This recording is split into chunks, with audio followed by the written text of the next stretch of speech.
दोस्तों, मैं हूँ मोहम्मद रिजवान। तो आज मैं आपको एक्सपेरिमेंट करके दिखाने लगा हूँ कि हम शैम्पू किस तरह से बना सकते हैं। तो सबसे पहले हम किसी भी बर्तन को ले लेते हैं, जिस तरह से मैंने यहाँ पे ले लिया है बीकर। तो बीकर को सबसे पहले आपने वेट करना है, इसको टेयर करना है, इसका वेट आपने ज़ीरो कर लेना है। उसके बाद सबसे पहले मैंने 200 ग्राम की फार्मूलेशन सेट की है। आप चाहे तो ज़्यादा भी कर सकते हैं, कम भी कर सकते हैं। तो सबसे पहले हम इसमें 160 ग्राम पानी डालेंगे।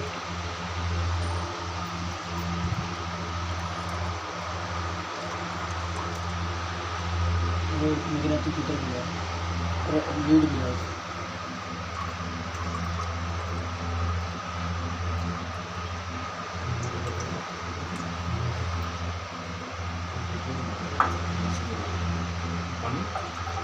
जी सिंपल वाटर, इसको 60 ग्राम रखना है, 160 को।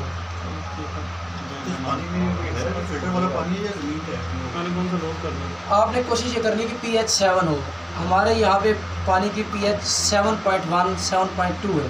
नमकीन पानी की हमारा जो पानी यहाँ पे ये ठीक है पानी, इसमें ज़्यादा pH कम ज़्यादा नहीं। अगर pH ज़्यादा हो, फ़र्ज़ करो किसी की pH 7.8 है, 9 है, 8 तक पहुँची हुई है, तो आप उसकी pH को पहले मेंटेन करेंगे, वाटर की pH को।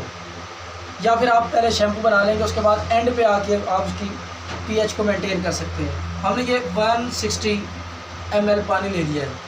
उसके बाद हम इसके अंदर, ये हमारे पास शैम्पू बेस है, लिखा हुआ भी है, इसके अंदर हम 20 ग्राम शैम्पू बेस ऐड करेंगे। ये क्या है सर? शैम्पू बेस इसे हम कहते हैं, मार्केट से इजीली मिल जाती है। इसका केमिकल नेम है SLES। SLES सोडियम लायरल सल्फेट की लिक्विड फॉर्म है।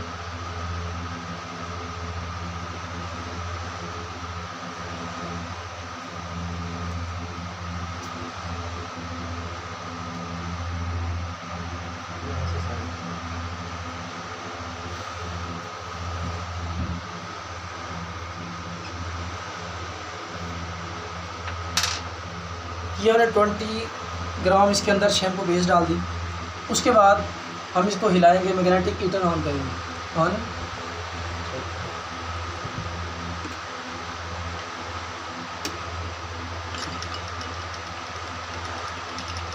इसको थोड़ा सा स्पैचुला से घुमा लो, उसके बाद ये घूमेगा, क्योंकि काफ़ी ये ठीक है।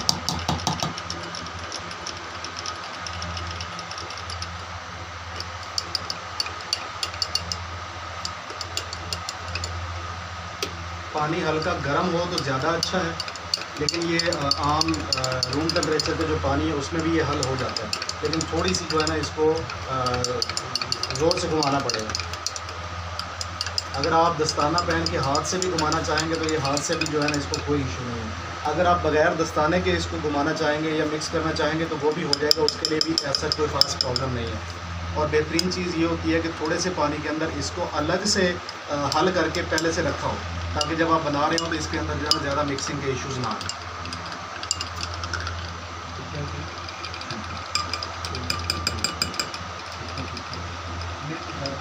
पानी को हीट मिल रही है जी।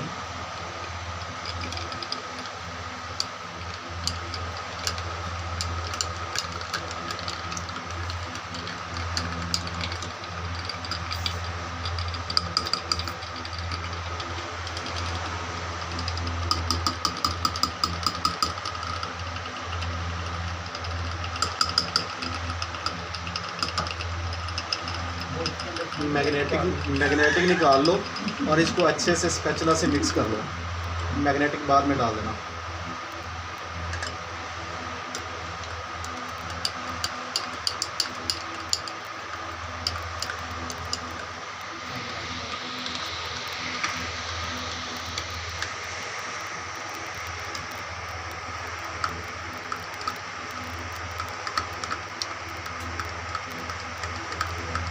ज़्यादा पैमाने पे बनाना हो कि किस चीज़ का बनाना है? एजिटेटर लेना पड़ेगा आपको, स्टील का एजिटेटर, उसको जैसे हमारे पास मदानी नहीं होती उससे कर सकते हैं।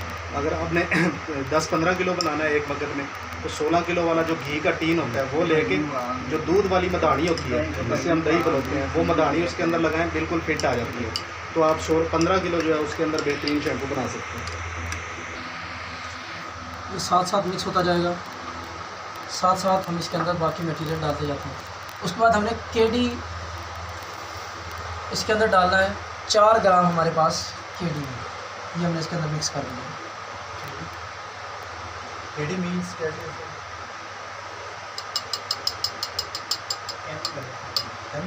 जी ये केमिकल नेम ये है कि केडी। आज जी बताएं जी केडी क्या है? केडी सर इसका नेम तो एग्जैक्टली नहीं पता। केडी जो है ना ये कंडीशनर के साथ फैमिली की एक प्रोडक्ट है। ये बालों को जो है ना बिल्कुल सॉफ्ट करती है। 2 चीज़ें होती हैं, एक होती है कंडीशनर वो अलग पड़ा हुआ है वो भी इसमें शामिल होगा, और एक होता है केडी, ये बालों की सॉफ्टनेस के लिए होता है। बाल जो है ना बिल्कुल नरम हो जाते हैं, जो रूट है ना सख्ती जो है ये ख़त्म करता है। ये मतलब झाग भी पैदा करता है, जो जिसके लिए आप लाजमी जो ख़ास तौर पर कोई भी शैम्पू झाग पे डिपेंड करता है कि झाग कितना बना रहा है, किस तरह से। ये बिल्कुल शायद भाई ने ठीक बताया कि ये हमारे बालों को भी साफ़ करता है, एक बालों को साफ़ करने के लिए भी यूज़ होता है। उसके बाद हम डालेंगे कंडीशनर जो है, कंडीशनर भी यही काम करता है, वो भी हमारे बालों को साफ़ भी करता है और प्रिवेंट भी करता है जो आने वाली रेडिएशन। कंडीशनर के बेसिकली 3 फ़ायदे हैं। कंडीशनर के नाम से ही आपको अंदाज़ा हो रहा होगा। पहला तो ये है कि ये बालों को बिल्कुल नरम करता है, दूसरा ये मुलायम करता है, और तीसरा जो है ना ये झाग पैदा करता है। आप शैम्पू के अंदर उंगलियां दबो के ऐसे थोड़ा सा हिलाएं तो आपको जो मुलायमत का एहसास होता है वो बेसिकली कंडीशनर से हो रहा होता है। यानी और भी सारी चीज़ें यही थोड़ा थोड़ा काम करती हैं, लेकिन जो की एजेंट है वो कंडीशनर ही है। ये हमने इसके अंदर कंडीशनर मिक्स करना है। कितने ml है ये? 4 ml, 4 ml इसके अंदर हमने कंडीशनर मिक्स कर दिया।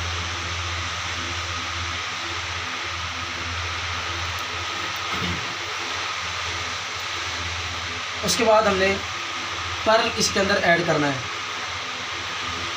जो हमारे पास कैल्शियम कार्बोनेट लिक्विड फॉर्म में हमारे पास है।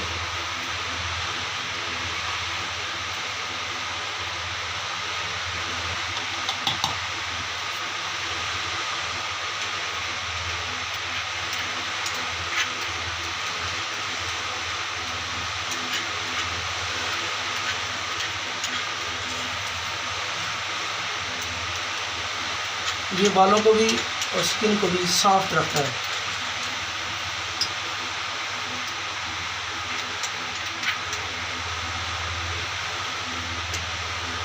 पर्ल की ना जब ये शैम्पू के अंदर जाता है इसकी अपनी एक हल्की सी धीमी सी खुशबू होती है, वो बड़ी प्यारी है।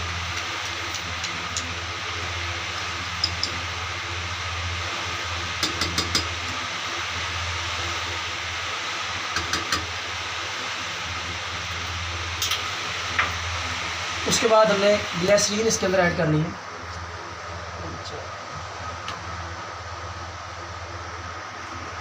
वो कितनी ml? ये भी 4 ml। ये मुलायम करती है। ये हाँ जी। बहुत मुलायम करती है। आपका जो यानी आप अगर बालों को शैम्पू कर रहे हैं और शैम्पू आपके जिस्म पे लग जाता है तो जो मुलायमत का एहसास आता है वो ज़्यादातर इसी ग्लिसरीन की वजह से होता है। उसके बाद हमने 2 ml जीप इसके अंदर डाल देना है। इसको मार्केट में ZP के नाम से ये अवेलेबल है, लेकिन इसको ZP जो है ना हम तो ZP कहते हैं, लेकिन इसका जो फुल फॉर्म नेम है वो किसी को भी नहीं पता। शायद इम्पोर्टर्स को ही पता हो, शायद उन्हें भी ना पता ZP के नाम से ही कहना जारी करता है। ये मतलब खुश्क होने से बचाता है जिल्द को, जिसके अक्सर होता है ना सर में खुश्की होती है, तो ये जीपी इसके अंदर ऐड अगर हो तो ये आपके खुश्की को दूर करता है बालों के अंदर से, सर के और अंदर ये से। बालों को थोड़ा सा झड़कते हैं, हिलाते हैं और यहाँ पे जो चीज़ नजर आती है खुश्की सिकरी होती है, ये उसका खात्मा होता है। उसके बाद हम इसके अंदर सिल्की डालते हैं।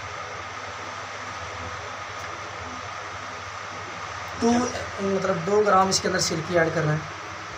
चमक है। जी, ये हमारे बालों के अंदर चमक पैदा करता है, शाइनिंग पैदा करेगा।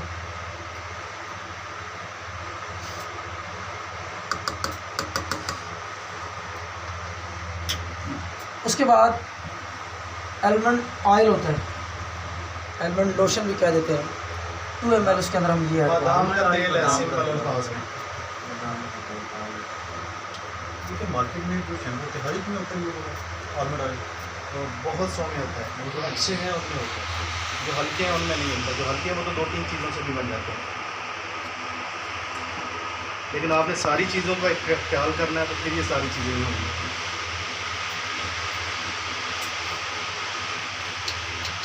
जीपी का सर वो था ना वो